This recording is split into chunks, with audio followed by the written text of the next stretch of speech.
Apenas se hizo de día, los sumos sacerdotes con los ancianos, los escribas y el Sanedrín en pleno, se reunieron y atando a Jesús, lo llevaron y lo entregaron a Pilato.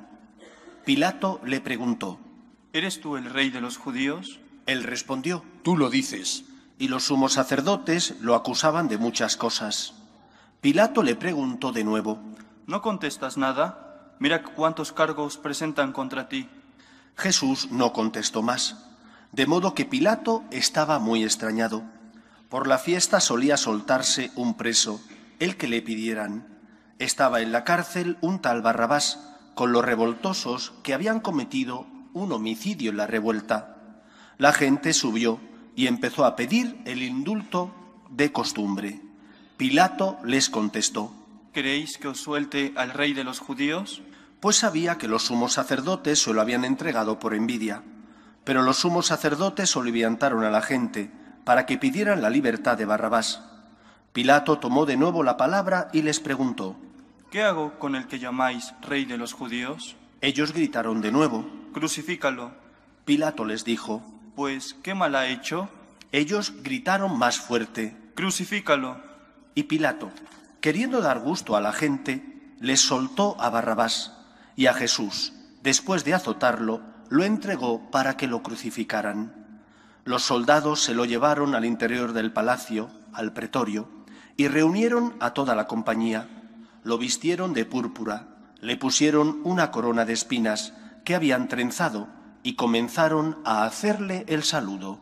Salve, rey de los judíos. Le golpearon la cabeza con una caña, le escupieron y doblando las rodillas se postraban ante él. Terminada la burla, le quitaron la púrpura y le pusieron su ropa y lo sacaron para crucificarlo. Y a uno que pasaba de vuelta del campo, a Simón de Cirene, el padre de Alejandro y de Rufo, lo forzaron a llevar la cruz. Y llevaron a Jesús al Gólgota, que quiere decir lugar de la calavera, y le ofrecieron vino con mirra, pero él no lo aceptó. Lo crucificaron y se repartieron sus ropas echándolas a suerte para ver lo que se llevaba cada uno. Era media mañana cuando lo crucificaron. En el letrero de la acusación estaba escrito: el rey de los judíos. Crucificaron con él a dos bandidos, uno a su derecha y otro a su izquierda. Los que pasaban lo injuriaban, meneando la cabeza y diciendo: Anda, tú que destruías el templo y lo reconstruías en 3 días, sálvate a ti mismo bajando de la cruz. Los sumos sacerdotes con los escribas se burlaban también de él, diciendo: A otros ha salvado y a sí mismo no se puede salvar. Que el Mesías, el Rey de Israel, baje ahora de la cruz para que lo veamos y creamos. También los que estaban crucificados con él lo insultaban. Al llegar el mediodía, toda la región quedó en tinieblas hasta la media tarde, y a la media tarde Jesús clamó con voz potente: Eloí, Eloí, lama sabactaní. que significa: Dios mío, ¿por qué me has abandonado? Algunos de los presentes al oírlo decían: Mira, está llamando a Elías. Y uno echó a correr, y empapando una esponja en vinagre, la sujetó a una caña y le daba de beber, diciendo: Dejad, a ver si viene Elías a bajarlo. Y Jesús, dando un fuerte grito, expiró. Nos arrodillamos.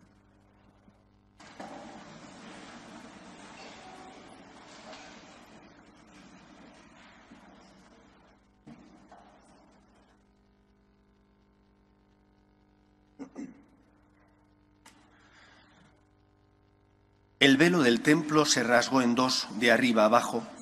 El centurión, que estaba enfrente, al ver cómo había expirado, dijo: Realmente este hombre era hijo de Dios. Palabra del Señor.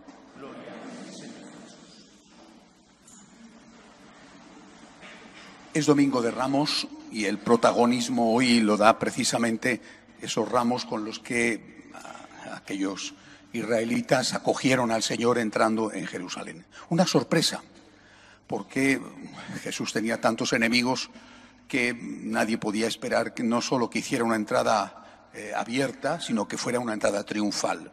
Pero bueno, ya sabemos entonces y ahora que el pueblo cambia fácilmente y se pasa de una manera rápida del Hosanna al Crucifícale. Fue cuestión de 5 días. También hoy pasa algo parecido. Pero lo importante es entrar en el misterio, en el por qué aquel pueblo acogió a Jesús de esa manera. Nos cuesta trabajo a nosotros entenderlo, pero hay que hacer un esfuerzo. Para el israelita, y no solo el judío, el galileo, los judíos israelitas que estaban en la diáspora, que habían ido a Jerusalén por la fiesta, Israel era siempre, desde que había perdido su independencia, era siempre un territorio que debía de ser liberado para poder entregarse completamente a Dios.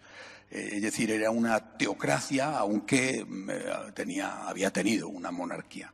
Siempre soñaban con la independencia. Es decir, era un pueblo donde religión y política estaban estrechísimamente unidos.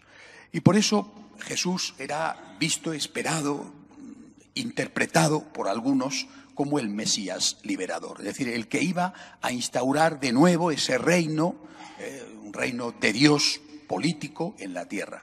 Iba a expulsar, de alguna manera, iba a expulsar a los romanos, iba a instaurar de nuevo la independencia y la libertad. Ese pueblo que se manifiesta en las calles de Jerusalén con los ramos de olivo, con las hojas de la palma, con hojas de tomillo, bueno, ese pueblo era un pueblo que acogía a su libertador, pensaban ellos. Ese no era el plan de Cristo, pero ellos lo veían así. El Mesías que venía a instaurar una política nueva. Nosotros sabemos que esto no es así, pero también tenemos que verlo desde la perspectiva espiritual como nuestro libertador, el que viene a salvarnos no de la esclavitud de los políticos. Ojalá que también el Señor hiciera ese gran milagro, ¿verdad? Sino que viene a salvarnos sobre todo de una esclavitud mucho más fuerte, más íntima, que es la esclavitud del pecado. Una esclavitud, unas cadenas de acero que a todos nos atan, aunque las cadenas sean distintas de unos a otros. Es decir, el ramo de olivo que aquellos levantaban al líder político, que les defraudó, porque no quiso empezar una revolución violenta, ese ramo de olivo nosotros lo levantamos como un símbolo, aquel que viene a salvarnos de nuestros pecados. Esto es lo que hoy tenemos que entender. Estamos en el tramo final del camino de la cruz. Vamos a ver el Viernes Santo a Cristo muerto y el sábado de Pascua, domingo de Pascua, vamos a verle resucitado. Es decir, el que muere y resucita para salvarnos, para salvar a toda la humanidad, pero para salvarnos a cada uno de nosotros. Si toda la humanidad fuera bellísima, maravillosa, sin pecado ninguna, y solamente uno de nosotros fuera un pecador, Cristo habría nacido, muerto y resucitado para salvar a ese pecador, a cada uno de nosotros. Por tanto, es una salvación global y es una salvación individual. Cristo ha venido a salvarte a ti.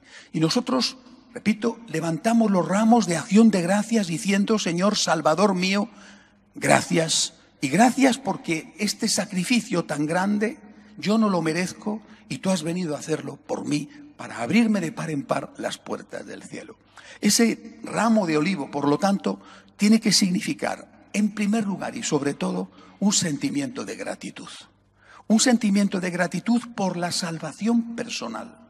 Cada uno sabe perfectamente cuál es su historia, sabe cuáles son sus demonios, cuáles son sus cadenas, sus esclavitudes, aquellas en las que ha caído, en las que está o en las que podía haber caído, si no hubiera sido porque el Señor le impidió caer en ellas. Quizá no cometiste ese o aquel pecado que el otro sí cometió, quizá cometiste otros, pero podías haberlos cometido.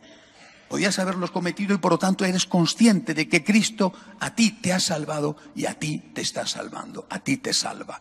Esto es lo que nosotros tenemos que sentir y esto es lo que tenemos que agradecer. Al levantar el ramo de olivo le decimos: gracias, eres mi Salvador. Tus heridas me han curado. Tu sangre derramada ha roto completamente esa cadena. Me has abierto las puertas del cielo sin merecerlo. Gracias. Todo tiene que ser, por lo tanto, orientado hacia la acción de gracias. Sin acción de gracias no hay catolicismo. Sin acción de gracias, sin Eucaristía, no hay catolicismo. Únicamente añadir una cosa. Hoy la tradición es que la homilía tiene que ser breve, porque si no se alarga demasiado la misa, sobre todo cuando tenemos una misa enseguida a continuación. Pero quiero añadir una cosa. A mí me parece que lo importante es empezar por el sentimiento. Una religión sin sentimiento no es una religión. Decía el filósofo y matemático Pascal, decía que el corazón tiene razones que la razón ignora. Nosotros no creemos en el Dios de los filósofos, aunque ellos puedan intuir. Nosotros creemos en el Dios revelado en la persona de Cristo. Es decir, la nuestra es una religión del corazón. Es una religión de alguien que se sabe amado y que ama, que agradece. Pero hay que tener mucho cuidado con esto. Esto es el principio, lo primero, el sentimiento. Pero el sentimiento tiene que traducirse en obras. Si el sentimiento no da paso a las obras, el sentimiento puede convertirse en una máscara, en una careta que te justifica de alguna manera, pero que no produce el efecto que Cristo quiere que produzca. Tenemos que pasar del sentimiento de acción de gracias a las obras de acción de gracias. Unas obras de agradecimiento que se dan directamente a Cristo, por ejemplo, en la Eucaristía, y se dan indirectamente a Cristo a través de nuestros hermanos. Sentimiento de gratitud. Señor, tú eres mi Salvador. Yo soy un pecador, tú me salvas. Tú rompes las cadenas que me atan, tú rompes las cadenas de mi pecado. Yo, Señor, estoy lleno de agradecimiento hacia ti y ahora quiero mostrarte mi agradecimiento con las obras que tú tienes derecho a recibir de mí. Que esto sea el recorrido de nuestra Semana Santa. Levantamos los ramos en acción de gracias, caeremos de rodillas el Jueves Santo en acción de gracias, seguiremos de rodillas adorando la cruz el Viernes Santo en acción de gracias y llenaremos nuestro corazón de alegría el sábado por la noche, en la mañana de Pascua, en acción de gracias. Que así sea.